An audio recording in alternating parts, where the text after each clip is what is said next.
Today, I have a very profound figure with me. I am referring to Judge Christian Becerra. Are you a human or a superhuman or a superhero in some way? I love my community. What do you think about the Desi community that we have? So, God willing, you will be the judge of Fort Bend County. Appreciate it. Who's going to be the yes. chief? Yeah, inshallah.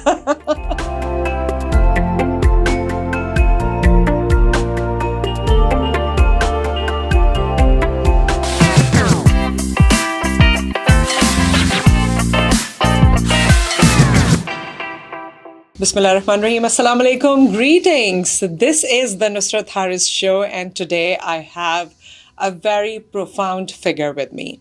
He is greatly known in the United States, but more specifically, he's a heartbeat of Fort Bend County. I am referring to Judge Christian Becerra.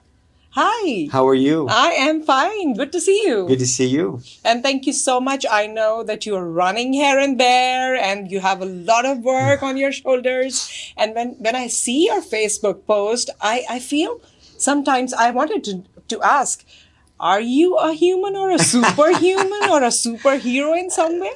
No, it's a need. I think I feel like I love my community, born and raised in Fort Bend County, as you said, and I have a deep connection with the residents there. My family's probably about 800 strong in Fort Bend County, and I think when we aspire to certain positions, that we owe it to the community to be seen as much as possible.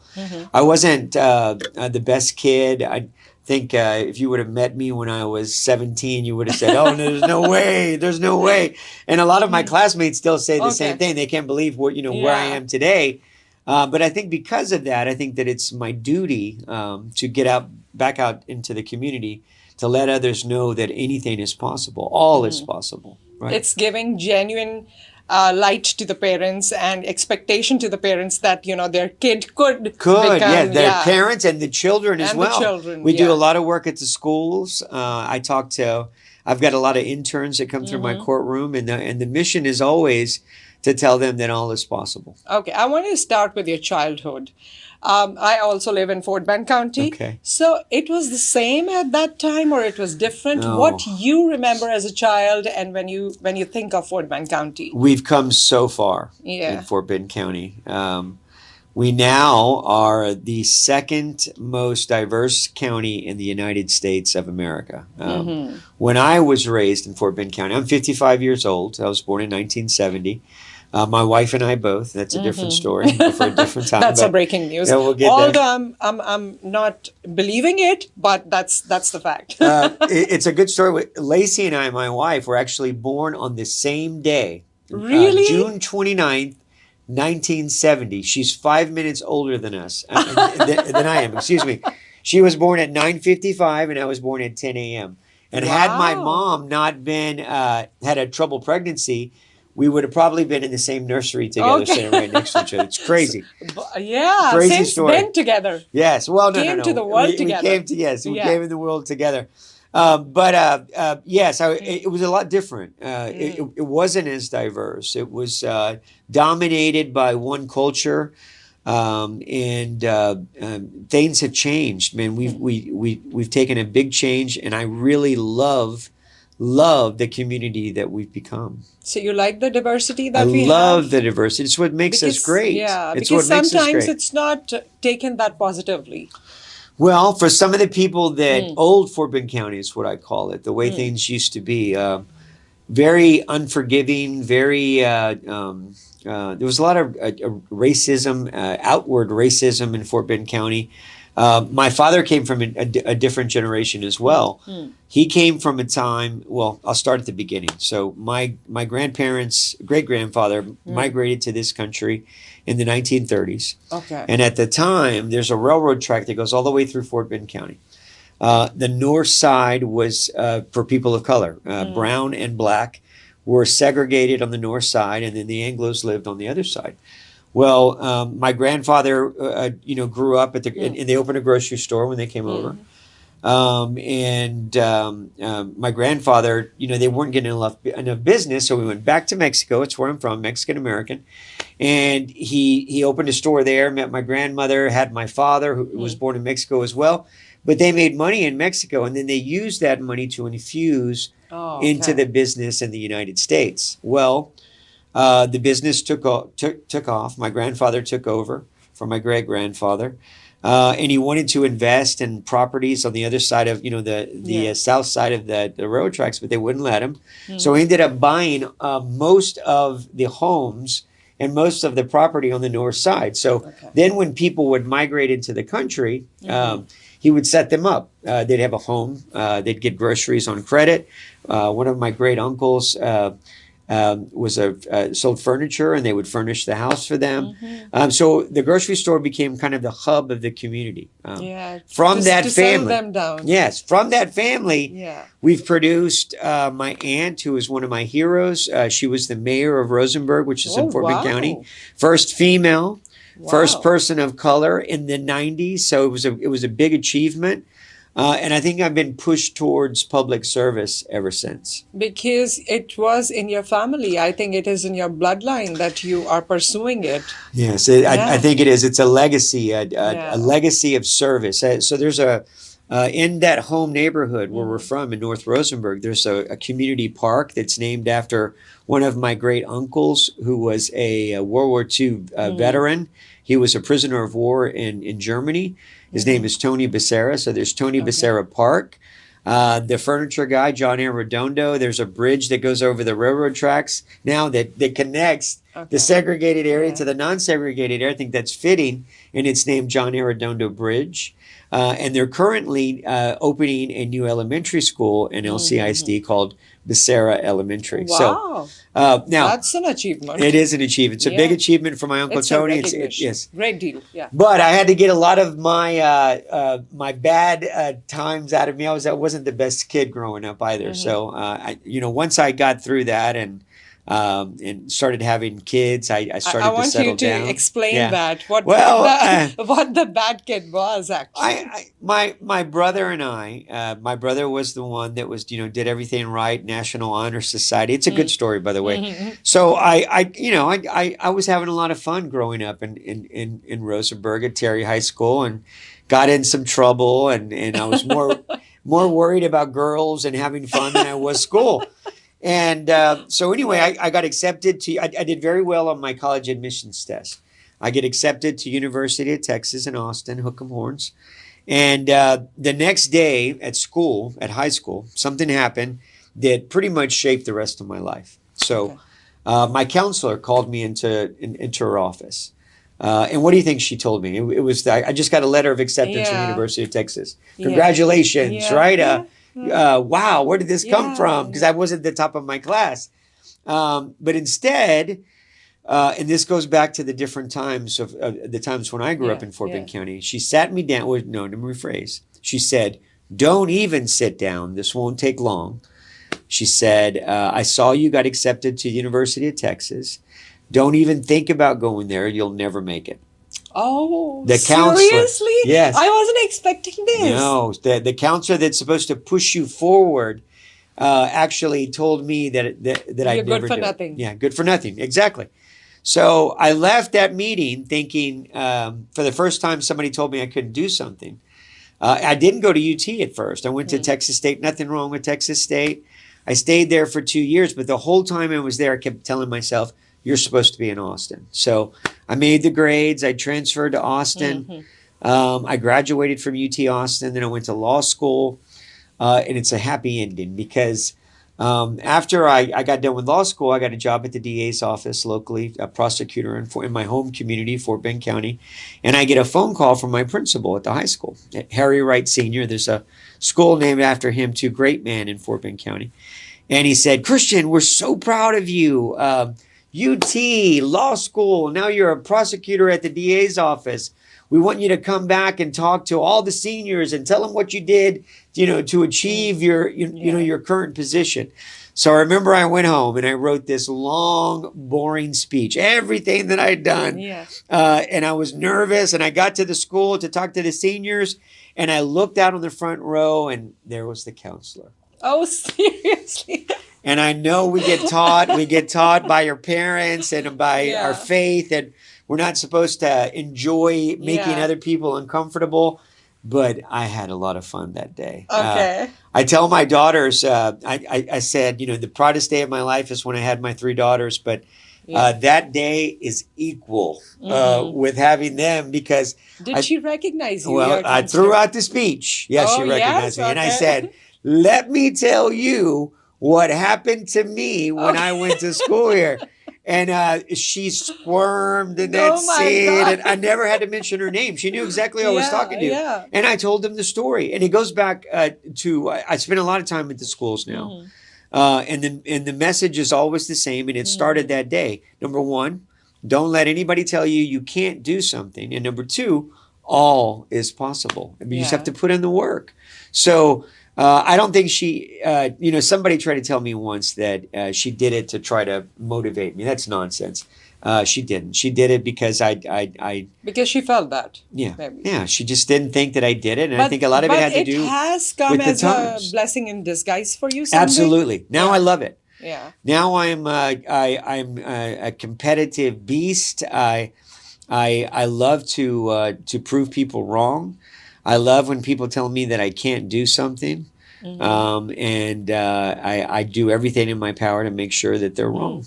So what was your mother's reaction throughout your academic, like in high school and before that? I mean, did she ever have that confidence in you, or always? She called me her sky in Spanish, and she said, you can do whatever you want. What's that in Spanish? Mi cielo. Mi cielo. The sky. Yeah, okay. the sky. So she called me her sky. But my dad always knew that I was underachieving. He had a different word for me. We won't say that on camera today. But he said I was not achieving everything that I was supposed to do. I was underachieving. And I proved him right, because when I got my scores back from there, I did better than everybody in my class. I did better than the valedictorian of my class, even though I was probably in the 35 percentile of my ranking. But I think that, trying to accomplish what I knew I could, it pushed me. It made me work harder. Yeah. So do you think that being your parents was difficult, and now you are a parent of your girls, that's easier? No, it gets worse. I talk to immigrant families because we become a community of immigrants, right? Yeah. But most of the people that I meet are first generation. They still have ties to their home community, and their children, I am their children. So when I go tell them, because I became very Americanized, I mean, my mother was, second generation, dad was second generation, but they had been, assimilated into American culture for the most part. They tried to assimilate. They wanted me to be an American child, not a Mexican child. So they pushed me to assimilate. So I always tell parents, "Oh, your son and I have more in common," because I was pushed out, to do this. It made me more well-rounded, but I still know my culture. I know my where I come from, and I'm proud of it. But as Americans, we should never forget our language. We should never forget our culture. But we want to be as successful as we can in our new I think it's relatable for other communities as well. The brown, the other people, Absolutely. Asians, and everybody. Culturally, our cultures are very similar. Very similar. And then likewise, we push our children to be somewhere and be something that help them to be in the society. Yes. That fits them in the society. Right. We want them to be successful. So, no, I think with my girls, I think I gave them a little bit of my rebellious nature. I told my dad, going back to college, I told my dad I wanted to go to New York and be an actor. And he laughed. I had a math brain, Okay. but I majored in philosophy Okay. instead. Just I think just to kind of, I'll show you that I'm going to major Yeah. in philosophy. But it built the foundation for everything that I am today. There's a class in number one. I studied about culture, religion, You different did. cultures. Yeah. So it broadened my thinking, my horizon. And then also I took logic classes, which is basically math with words, and that's helped me to be a very good attorney, to form Yeah. arguments, and to see other people's arguments. I was at a forum last night for the campaign, and I was listening to some of the answers from the other candidates, and I was like, "Answer the question! You're not answering the Yeah. question, and you're talking in circles." Argument has to make sense to me, and that's made me a better attorney, and it's made me a better judge as well. Yeah, so I'll come back to that Yes. point.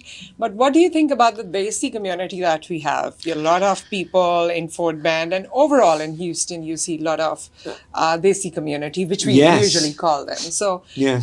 because I see you going to them, and they are arranging get-togethers for you, and they are trying to support in whatever way they can. Accepted me. Accepted Like family. you, yes, Yes. yes. So Yes. how do you find them? I mean, what's your perception about these communities? Well, again, it started in school. Reading. I read parts of the Quran. I've studied Oh, really? Hinduism. I've gone Okay. and I try to broaden my horizon. I think Okay. I fought my religion growing up a lot.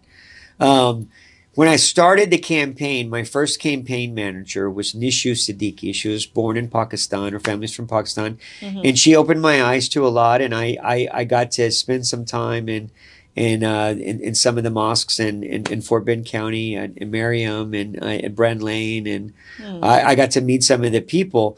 I remember the first time that I went to speak, the imam had invited me to come speak at Merriam, home base for me, Yeah. basically. And I remember when I was going, very open-minded. But on the way there, my name's Christian, right? Yeah. And some of the propaganda that we see on the news today about the war between Islam and Christianity, which is ridiculous. But some of that doubt started to spring in my mind, and I said, "How am I going to be accepted today? I'm about to say, 'Hi, my name's Christian Becerra.'" And when I got there, not only was our community segregated, I was raised Catholic, right? Catholic church all over the world. But in Rosenberg and in Fort Bend County, there's a brown Catholic church and the white Catholic church. Wow. So the churches are segregated. But when I went to my church, everybody looked like me. Everybody was the same skin color. So when I went to the mosque, the first thing I saw, everybody looked like me already. Very welcoming.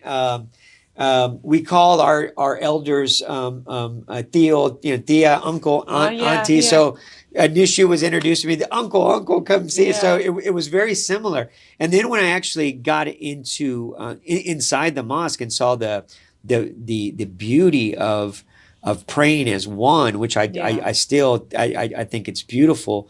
And it very similar, in fact, the imam was talking that day about the need for the people at the mosque to get out into the community and to get them to know each other, so we can start to understand that our similarities far outweigh our differences. And I've learned to really admire Islam because, in my humble opinion, I see my religion, the Catholic religion, as people, the religion bending to the will of the people. But in Islam, the beauty of it is that the people bend to the will of Islam. Completely different. Whatever it is, it is. Yes. You have to follow it. Anyway, but again, our similarities we're so much alike because culturally, we all come from, and this is true of the African American community, the Hindu community, you said Desi, and I understand too. That's what we are called, like together. But there is a huge difference. Yeah. And if you don't understand the fundamental structure or the revolution of India and the forming of Pakistan and India, then you can kind of get lost in that. Yeah. So there is a need for us to understand each other, and the only way that we can do that is by getting out in engaging with the Yeah. community on a personal level. So Yeah. all of these events that you see is because of Yeah. personal relationships that I have with some of the elders in the community, and they've taken me in like one of their own. We're family, And it's brothers. heartwarming, like when you Yes. see we all together Yes. doing something or planning something for the community, Yes. for the betterment. It actually, it's a happy moment. It is. It is a is. happy moment, but Yeah. but the mission has to be that everybody has a voice in their local government, and so what I want to do is just make sure that every voice is heard. And like I said, these are my brothers and sisters in the community, and I want to do everything that I can to help promote Yeah. them culturally in their businesses. But this has to be true of every one of our cultures in Fort Bend County. So God willing, you will be the judge of Thank Fort you. Bend Appreciate County, it. who's going to Inshallah, be the yes. chief. Yeah, inshallah. The chief executive of the county. So what is there in your agenda at the top of the list? Well, I'm a judge. I'm Judge Christian Yeah. Becerra. I'm the judge of the 434th District Court. I'm a criminal and civil judge. I'm aspiring to be the chief executive, like Yeah. you said. The robe goes away. So our current judge wears a robe sometimes, and it doesn't make any sense. I think he does it to confuse people sometimes.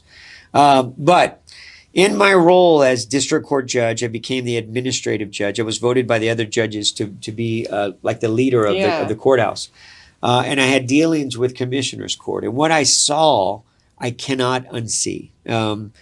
I see that policy is being driven by politics, by greed, by money, by prestige, by political nepotism, doing what those that give you money or those that you need in your political career, we're taking care of them instead of the will of the people. I want to see our commissioner's court, our local government actually be driven by the will of the people and not the will of the special interests, not the will of those that have money or those that have invested in our campaigns. It's got to be about what the people need. Now, we're going to do that by forming a new committee made up of folks from every culture, every religion, every city, every school district. So everybody has a voice in what we're doing in county government. Right. And what about this, like the trial times and the delays in the decision making and the trials? Well, going back to what I was doing as a district court judge, honestly, we have to change the way that we do business. And we have a really good opportunity because we have a lot of public servants, people that are actually running for office because they believe in working for the people. Some of our elected officials have gotten lost and they feel like the people work for them. And that's just not how it is. And they're more in it for the prestige of the position than the will of the people. That's got to change. But as far as the court system, we got rid of that in the first 2 years. Okay. It's about having qualified people in positions that understand what the job is, and those people excel and they make things better for the rest of the community. That's why it's so important to continue to engage with the community, all of the community, so they can understand where I come from, what I'm about, and what I want to do when I assume the role of county judge. So do you have I don't know whether it is in your jurisdiction or not, that you take care or you look into the immigrants and their statuses and the other issues relevant to them? When I was an attorney, I did immigration law. We worked on trying to help people. As a district court judge, because of some of the issues that are happening around the United States right now, we've gone back into the community to teach them about knowing their rights. I've also brought with me some of the brightest minds in immigration law around not only Fort Bend County, but the greater Houston area to come and lend their ear, ask. As a sitting district court judge, I can't give legal advice, but I can bring in attorneys that can give that advice to people. So we're struggling, and people are afraid. Again, we live in a community full of immigrants. And so when we see some of the things that are happening around the world, around the United States, it causes despair, fear. What I can do as county judge is to ensure that everybody's going to be treated with respect, and that we get that information out. I think part of it is to be prepared for emergency situations. In my mind, what's happening in Minnesota right now is an emergency situation. So how do we better prepare that? Well, we sit down with my friend, who I call brother, Sheriff Fagan, and we work to ensure that everybody is treated like a human being. Yeah, that's what I think, that's the need of the hour. Yes. And I see that you have not limited yourself till the courtroom. You are doing way forward work. You are working for mental health as well. And that's the topic for the courts as well. Right. So how does that has gained your attention? The judges that sat on the bench before me, in my mind, this is my opinion, they got elected and they sat in their ivory towers and they never got out into the community. We've already talked about the need for me, coming out the way that I did. I need to go out into the community to show other people that it's possible to be who I am today. I want to push them to greatness, to do everything they want to do. But in getting out into the community, and this is kind of why I'm running for county judge as well, I get to talk to people. I sit on 4 boards of nonprofits in Fort Bend County. There's Attack Poverty. They work with families that are struggling with poverty to try to push them back into a direction. They walk with them into a better life, right? To become better citizens, to be better prepared to handle the day-to-day obligations of living in Fort Bend County. I work with Fort Bend Family Promise, who works with those that are, I'm on the board of both of these, and they work with people that are on the verge of becoming homeless. And as our expenses, as our property taxes in Fort Bend County continue to skyrocket, this is a very real situation for many families in Fort Bend County. They're going to be of need in the upcoming years in our community, unless we can get a hold of how we run our county government. I also sit on the board of the Fort Bend Literacy Council. They work with making sure that people, are literate adults. Yes, they also have a class that teaches people how to become American citizens. So again, very needed, and I use that platform to bring in immigration attorneys to talk to people about the road to becoming an American citizen. The last one I formed, I'm one of the founding partners of this, and it's Fort Bend Mental Health. This is my baby. I'm very proud of it. And the job of Fort Bend Mental Health is to work in the very much needed arena for both of our cultures that are very push away anything dealing with mental illness, that need for therapy. I work with Anissa, a group in Houston.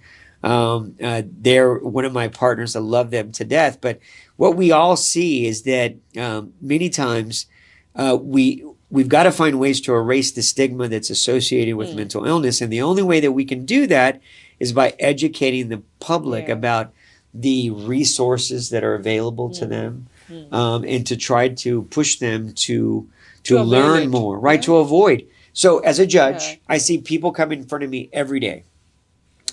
Whether they've gotten in trouble because they're struggling financially, or they're struggling with mental illness. Well, eventually, if you can just sit there and watch them come in front of you and do your job and go home and sleep at night, then I don't really think you should be a public servant. You shouldn't run for office. The mission then becomes, how do I stop the action from happening? And that's what pushed me out into the community. I go talk to the kids, about the dangers of falling into drug addiction or making bad decisions. I work with Anissa. They're working with youth. They're doing brain scans now to show children that they haven't fully developed their brains, and to pause before they make decisions. I've had, I'll tell you a story about a 17-year-old young lady that came in with her mother into my felony mental health court. So young girls going to Clements High School. It's very competitive. It's right in the heart of Sugar Land. It's where my girls went. And she's struggling, and she keeps coming home and telling mom, I can't, this is too much. I can't do it. And mom goes, oh, baby, you're beautiful. Don't worry. You're going to make it into an Ivy League school. I know you can do it. Yeah. Go, just keep being you. And again and again and again, mom, I'm struggling. It's too much pressure. And one day, after ignoring her countless times, she comes home. And she's at a crisis moment. And she comes home and she's ripping things off the wall and breaking things. I think something happened with a test. She didn't feel like she did well on a test. And mom's running behind her. What's wrong? And she's chasing her through the house. Just leave me alone. And she's, again, ripping stuff. So mom calls 911. Sugar Land Police Department comes. And they ask, what's happening? Why? I don't know. I can't control my daughter. I don't know what to do. I just need help controlling her. And they say, well, what happened? And she says, well, we ended up in the kitchen, and on the kitchen counter was a butter knife. And the young girl picked it up and said, just leave me alone, and waved it at her mom. Okay. So she recounts the story to the police that she waved a knife at her. And they said, what happened? So there's a mother-daughter relationship under the same household that makes it domestic violence. And even a threat of physical harm with a weapon makes it an aggravated assault with a deadly weapon. The 17-year-old girl gets arrested, taken to jail. She has to stay because it's a domestic violence case, at least overnight. They bond her out the next day. But all of this could have been avoided. Of course, our mental health court is set up to ensure that she doesn't have any lasting problems with the record, or we try to help her get the case dismissed. Get her maybe properly medicated. Better yet, get her diagnosed to see if there's something kind of mental health issue going on with her. But again, this is because that culturally, we never want to think of our children struggling with mental illness, and I'm just as guilty of it as well. I think the training or the help that's needed for the kids, but at the same time that's needed for the adults. Yes, because they have to know what they're looking for, right? Yes. So, and how they should take that voyage, where to take that voyage, what to do about it. Fort Bend Mental Health, we are collecting resources, counseling services from throughout the county. I need help. I need IT help. We need people to come in and help us develop an app. And the goal is, I live in Fresno, or I live in Sugar Land, and my daughter's going through, then here. And we want to set them up with resources that are available to help them navigate through the rough waters. What is needed. Right, what is needed. Okay. And also, generally, to get out into the community to try to help erase the stigma that's associated with mental illness, and to help them try to avoid those situations to begin with. So when you see all of these things happening throughout the day, because when I call you, I know you are here and there and this meeting and that bench and so on and so forth. And I'm sure that you're doing it for like 10 p.m. at night, or sometimes maybe more than that. Yeah. So do you take all of these things with you at home? I mean, do they kind of influence you in some way, shock you in some way, surprise you in some way, or it hampers with your mental health in some way? Absolutely. And politics in general, it's a nasty business. I've since I've gotten into the county judge race, I've had people slander my name and make up stories about me online, and you kind of have to be a turtle. It has to roll off your shell, right? You can't get affected by it. I mean, I post on social media, but I don't go, and I don't have the time to go read what other people are talking about. So I ignore it and I move on. But it does. It takes a toll when you see people struggling, when you see families struggling, when you see young people struggling, or when I have to sentence somebody to prison or for the rest of their lives, even though they deserve it, it affects you. It does. You become numb, but you don't want to become numb to it.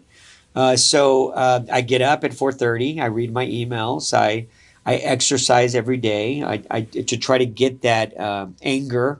To get it out of my system. So I also sit down with my maker and ask I try to teach myself or push myself to be better than I was the day before. That's always the mission every day when I get up. How can I be better today than I was yesterday? But so that's the talk with the God yeah, that's the talk with the God to help me every day. It's the talk with my ancestors because I just lost my mom. I know you know that. Yeah. And I talk to her and I talk to my other ancestors to help me find the strength to be better than I was yesterday. Yeah. So you've just lost your mother, right? Yes, in December. So wherever I see you, you talk about her, Yes. you remember her, you quote her. So how are you coping up with this? Probably not. I probably just keep moving. Honestly, I got to spend some time with her body after she passed. She was involved in a car accident in a dangerous intersection in Fort Bend County. Another reason that we need to focus our money to making better streets, safer streets for our people in the community. I was filled with doubts. My father is 89. He very self-sufficient. He was active. He drove. He went grocery shopping. When my mother retired, she was 79 when she passed, but when she retired at like 75, my dad's world revolved around caring for my mom, even though he was older, 10 years. So they had an accident, and she died in the accident. My father had a severe brain bleed. We didn't think he was going to make it for a while. So we were worried about him. So in that room with my mother's body, I was talking to her. I got a lot of time on my own. And I was, woe is me, or, how can I can't, I'm running, I gotta stop all this. I can't do it. I can't do all this without my mom and without, and I felt this overwhelming feeling of love and strength from my mom. So when I thought about it, I thought if my mom was sick, if she hadn't passed away and she was like, struggling with and I went to her and I said, I'm not going to run for office. I'm going to take care of you. She probably would have slapped me on the side of the head and said, get out of here, and quit feeling sorry for yourself and go out and be who you're supposed to be. Wow. Right. So, she must have been very strong. She made me very strong. Kind of an only child. I got a lot of attention early on, and there's the mama's boy, that she was very worried about that. So she was always pushing me to, oh, you can do that by yourself, or go do that by yourself, or figure it out by yourself, or, quit crying, get out of here with that, so push. And it made me very strong. So, and then, also I have a very large family. She has a bunch of sisters and my girls who loved her. I was the first one to find out that she had passed, and I had to inform everybody in my family that she had passed away. So to watch their reaction, somebody has to be the rock. The pillar. Yeah. So I assume that role, even though my brother's 8 years older than me, and I take it on, and it's just who I've become. So do you feel sometimes that, you did not talk to her about something, you did not mention or express some of the things, it was never enough, or you had to? Never, ever, because she was always there to talk to me about stuff. We maintained a relationship. I saw her at least once a week. Even when I was as busy as I could, I would always stop by, and she'd ask, how are things going with the campaign? And she was amazed. Even though she pushed me to do everything, she never watched me in trial. She never watched me play baseball, because she was so filled with anxiety to watch her, because she didn't want me to fail. The first time I ran for office, or the second time, the first time, she called my daughters and she said, what if your dad loses? He's never lost anything ever. How is it's going to destroy him? And my girls were like, oh, he's not going to lose. He's going to win. But she was so afraid that I wasn't going to do something that she couldn't get it just made her too nervous. She couldn't see that. Yeah. She hated going to the last kickoff we had for county judge. It was 450 people there, huge audience, and she would always ask me, "Where are your notes for your speech?" And I said, "Oh, I didn't write anything, because I just speak. I just get up," and it would drive her crazy. So when I did her eulogy, I actually wrote a eulogy, and man, and it was it got everything that I needed to see. I didn't miss anything, and I see but I did that for her because I know I made her nervous when I would get in front of people, and she knew that I wasn't, that I hadn't. So she thought was out actually living what you were going through. Oh yeah, She was every living day, it. She was living it. Yeah. The one that was affected more wasn't me; it was her. Yeah, it was her. She was going through the roller So coaster. how did she feel when you had to battle for your health?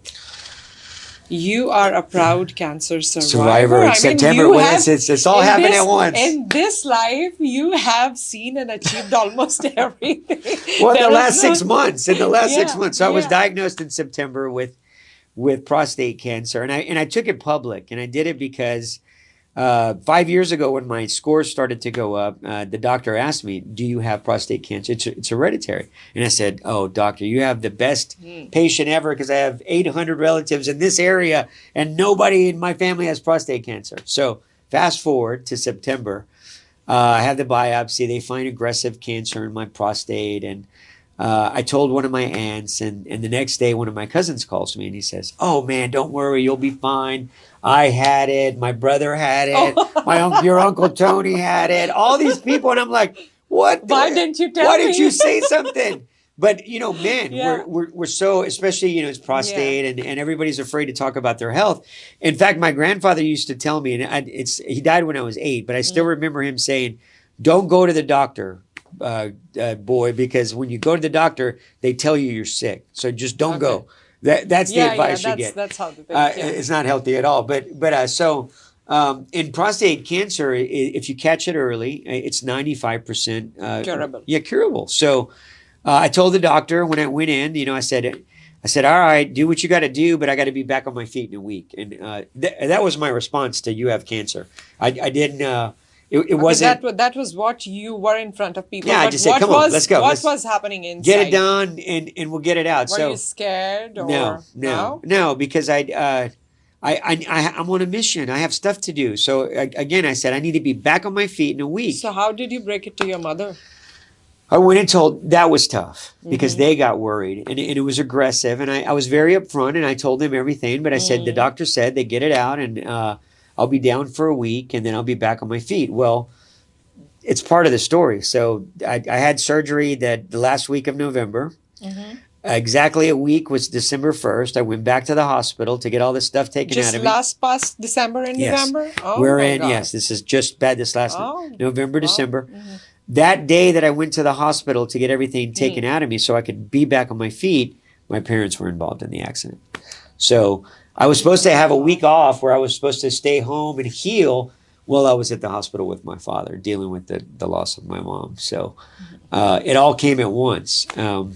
But again, it's just another obstacle that I have to get through. And if I really believe in what I'm running for, and this is that same 2 days later, I got a phone call from the young man that's running against me with $1 million in his campaign finance report. He's got that to spend against me.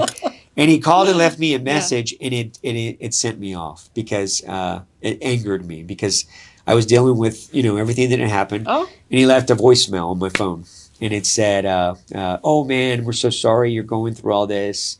If you need anything from me, I'm here. And by the way, I'm running, and I will be the next Fort Bend County judge."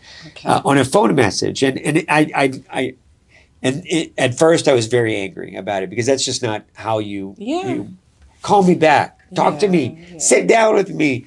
But it pushed me. And that wasn't a moment to just but it pushed me even further. It made that fire in me burn more. And it made the people that know me the best, their fire to burn, my family to burn even more. I can't believe that this is happening. But it drove me. I'm not mad anymore. I'll chalk it up to youth and not knowing how to do things, but it pushed me to want to fight more, right? Because I know that why I'm running is about the people. It's nothing to do with me wanting to aspire to run for Congress or go to Washington or any of that. I'm on a mission to take. Are you sure? I'm positive. Maybe we see you someday in Washington. That's a disaster. It's a disaster. What if we see you? Let me tell you why. Because this job that I'm about to undertake as county judge, as the leader of my community, the community that raised me, that gave me everything that I have, made me who I am today. I have the opportunity to lead that community and to take care of the family now that I have in the Desi community and in the African American community, all these different communities. I can be a leader for all of them to bring them together. And think about it. Washington is a disaster. Austin, for that matter, is a disaster. Fort Bend County is the most diverse county in the United States. So what do you think? What are your chances to become the judge for Fort Bend County? In my mind, I'm going to win. But that's the way that I go about everything. I assume I put in the work and we get the job done. But the mission is if I can get everybody to go. So my campaign is always about coalitions. It's about the people that I know in the community. I learned something from a precinct chair that lives in Missouri City, African American lady.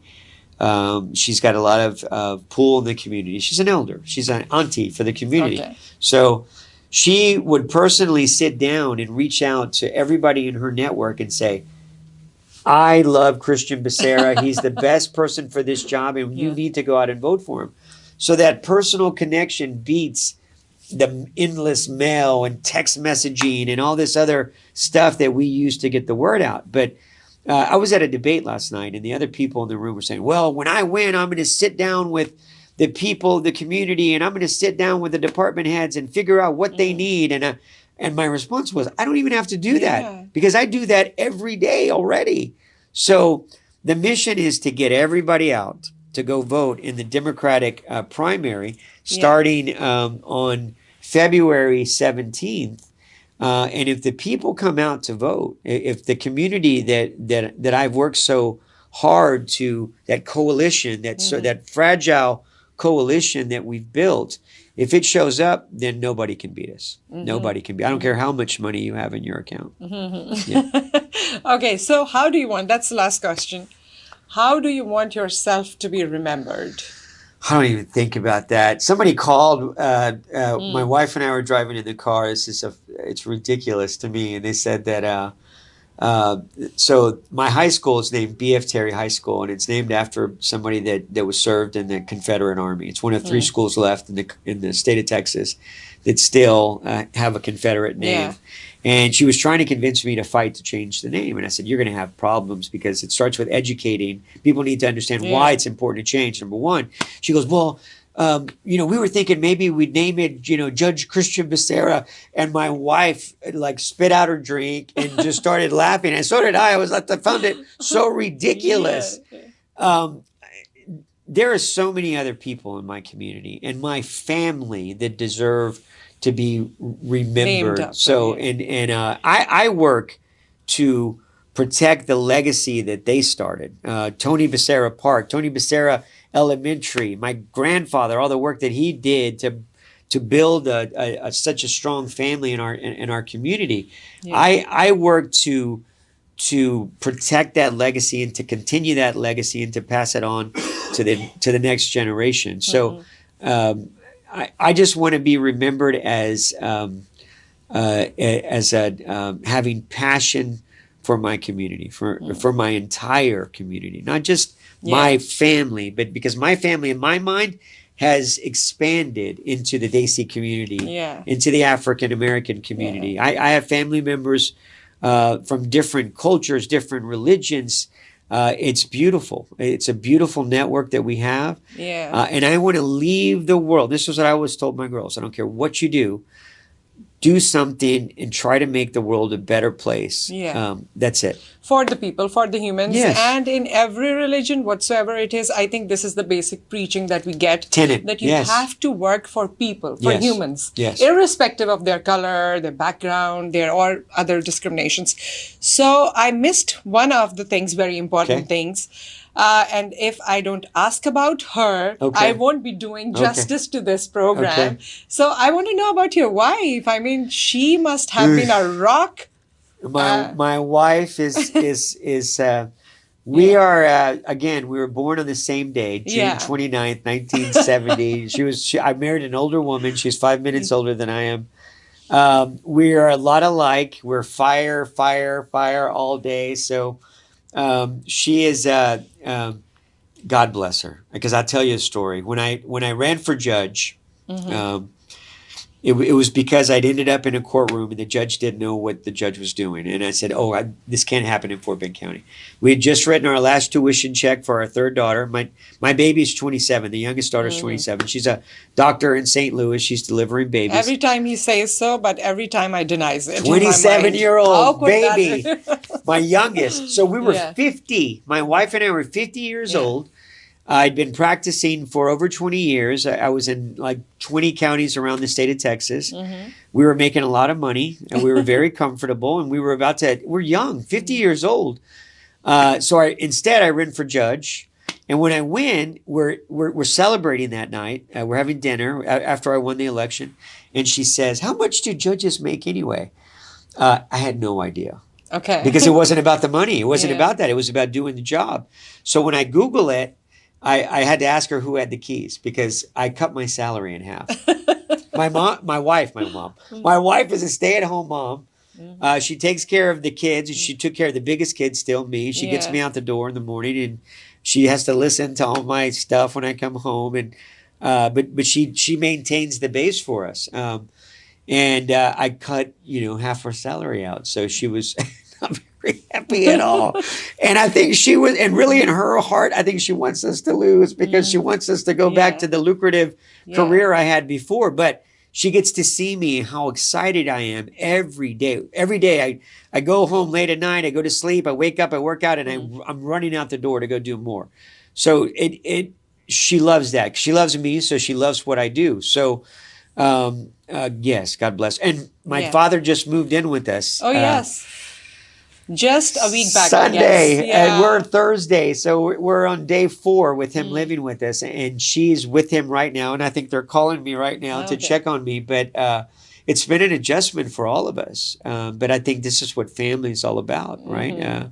Especially in my culture, and she's Anglo, she's German, blonde German, and so even the differences between our families, but getting to know these different communities, it's again, it's a big melting pot.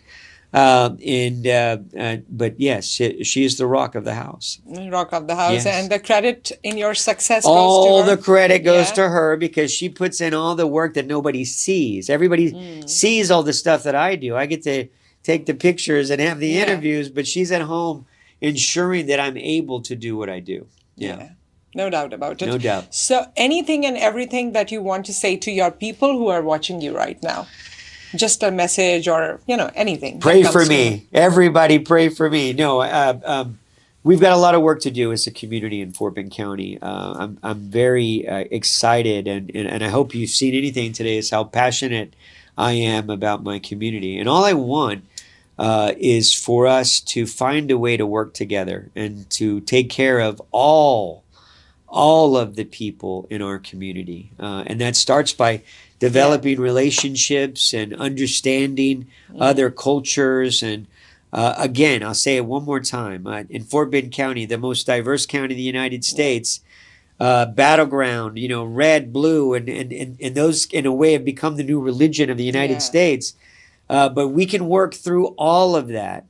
And if we can show people that we can make it work in Fort Bend County, I think we become the blueplint for the rest of the country. For the rest of the country. And with that, thank you so much for your time. Thank you very much. All the best wishes. Although, like, in our mind, we have somehow, collected this idea that this is going to be the county judge.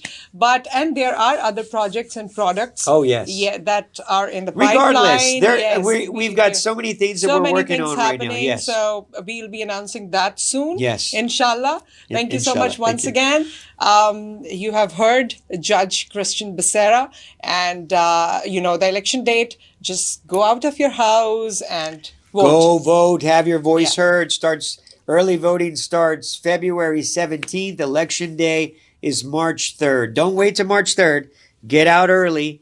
Get your family. Get everybody in your phone, everybody in your network to get out and vote in the Democratic primary. This year, the birthday is going to be more There we exciting. go. Yeah, with that, thank you so Thank much. you. We'll see you again. Thank you. Allah Bye-bye. Hafiz.